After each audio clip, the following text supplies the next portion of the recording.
My name is Lakshmi. I'm a journalist. Now, the second question is Muslim men are allowed to marry 4 or 5 times, I think, and they don't require their wife's permission, the first wife's permission to marry. I mean, correct me if I'm wrong, to marry more number of times.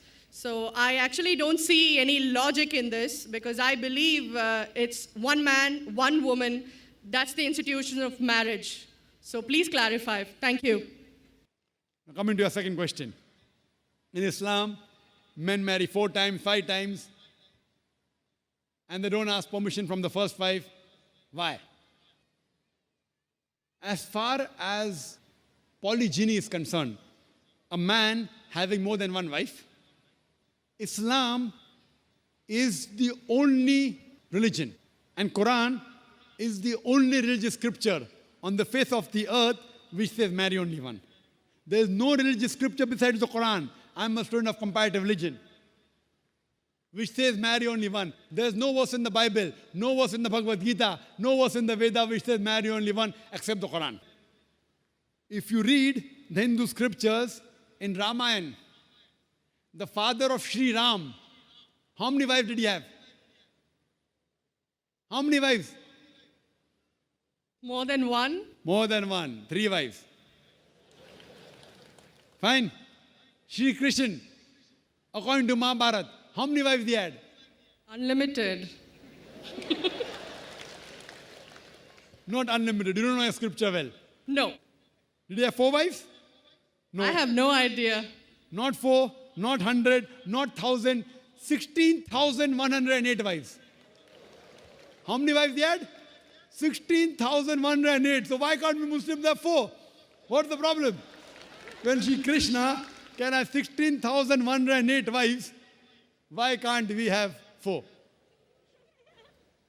Further, if you read the Vishnu Purana, chapter number 24, verse number 1, it says a Brahmin can have up to 4 wives.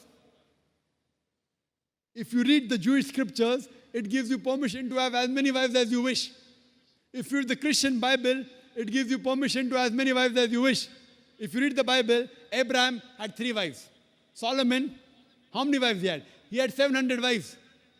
It is later on, the church has put a ban that Christians should marry only one, not the Bible.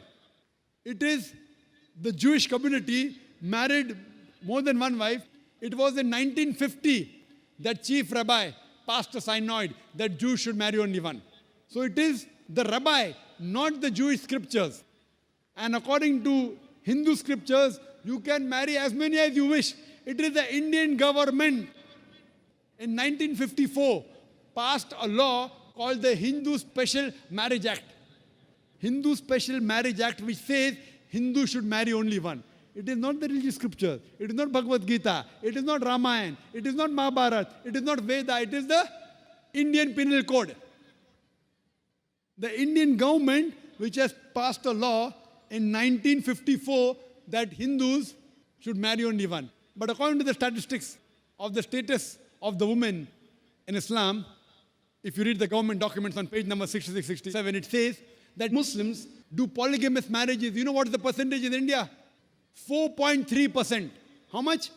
In India, 4.3% of the Muslim men do polygamous marriages. The statistics between 1951 to 1961. Hindus, how many? 5.06. 0.7% more than the Muslims in India, according to the Indian government. Even though it is prohibited according to the Indian law, yet they do more polygamous marriages than the Muslims. Why? Now, let's analyze what does the Quran say. Quran says in Surah Nisa, chapter 4, verse number 3, marry women of your choice in 2s, 3s or 4s. But if you can't do justice, marry only one. This statement, marry only one, is only given in the Quran and no other religious scripture. It says, marry women of your choice in 2s, 3s or 4s. But if you can't do justice, marry only one. So if you want to marry more than one woman, one of the criteria of the Quran is you should do justice. If you can't do justice, you should marry only one. Now, what are the reasons, logical reasons a person can think that why has Islam permitted certain men to have more than one wife. Many non-Muslims think it is fard. It is compulsory for a Muslim man to have more than one woman, to have more than one wife.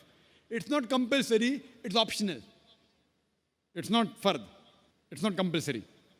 How many Muslim men do you know who have more than one wife? How many do you know, sister?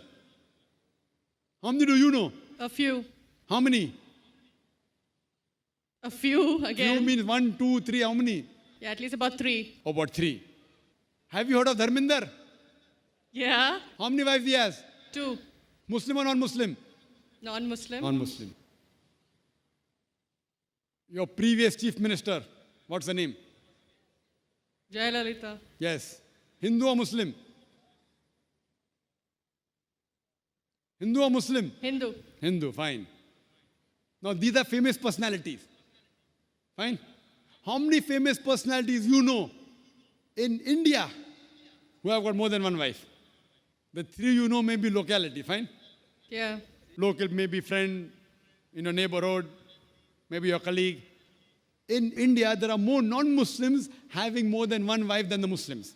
Now let us understand what are the logical reasons. Come back to logic now. Now, by nature, if you ask any medical doctor, he will tell you, male and female are born in equal proportion. Girls and boys are born in equal proportion. But any medical doctor, any pediatrician, any children doctor will tell you that the female sex, the female child is stronger than the male child. That's the reason there are more deaths in the male children as compared to female children. So in children's age itself, the female children are much more than the male children. As life grows on, there are people dying due to accidents, due to alcoholism, due to war. There are more males dying as compared to females. Today, if you analyze in the world, there are more females in the world as compared to males. There are few third world countries like India where the male population is more than the female population. And do you know why? The reason is because of female feticide and female infanticide. According to an article, a program which came on BBC by the name Let Her Die, the program was assignment. There was a British reporter by the name of Emily Buchanan. She comes to India and she says that every year in India, more than 1 million fetuses are being aborted after they identified that they're females. She says more than 3,000 every day. You multiply, more than 1 million every year. According to the Tamil Nadu government hospital report, she gives the statistics, out of 10 female born alive, do you know how many are put to death? 4. Sister, did you know that? Tamil Nadu, your state, your beloved state, according to the government statistics, out of 10 females born alive in the government hospital, 4 are put to death. There are billboards put in Rajasthan and here, which says that spend 500 rupees and save 500,000 rupees. You know what does it indicate? Spend 500 rupees, do ultrasonography, do amniocentesis, identify the child you're carrying is a female, abort her, and save 5 lakh rupees, 500,000 rupees.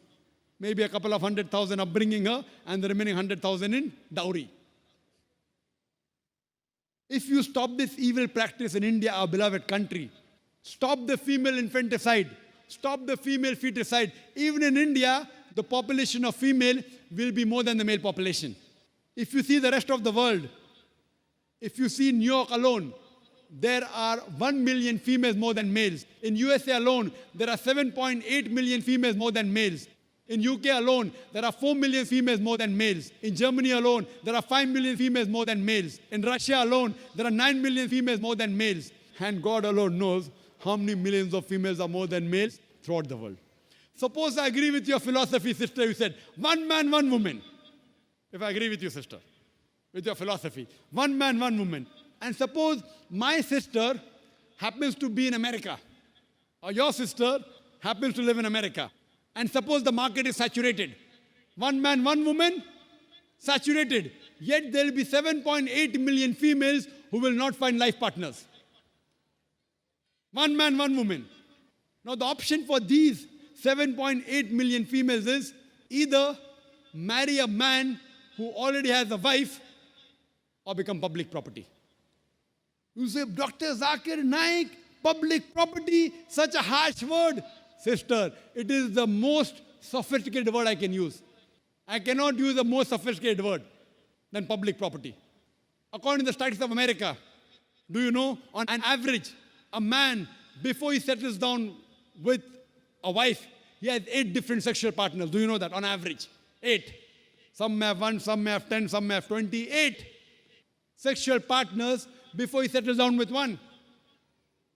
So the only option remaining, so if my sister happens to live in America, or if your sister happens to live in America, and the option is given to her, and suppose the market is saturated, every man has found a woman for himself.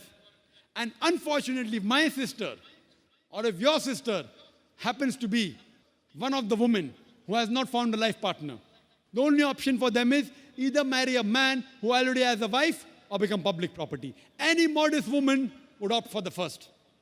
Sister, what would you opt for your sister? Marrying a man who already has a wife or become public property? My sister's too young to be married, so When she grows up and if she happens to go to America, or if you happen to be in America, third choice. what would you prefer for her? You're the elder sister. Would you prefer her becoming public property or marry a man who already has a wife and get equal rights? In Islam, if you have a second wife, you give equal rights.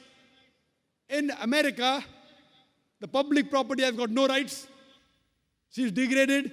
She's dishonored. In Islam, she has an equal right. She gets honor.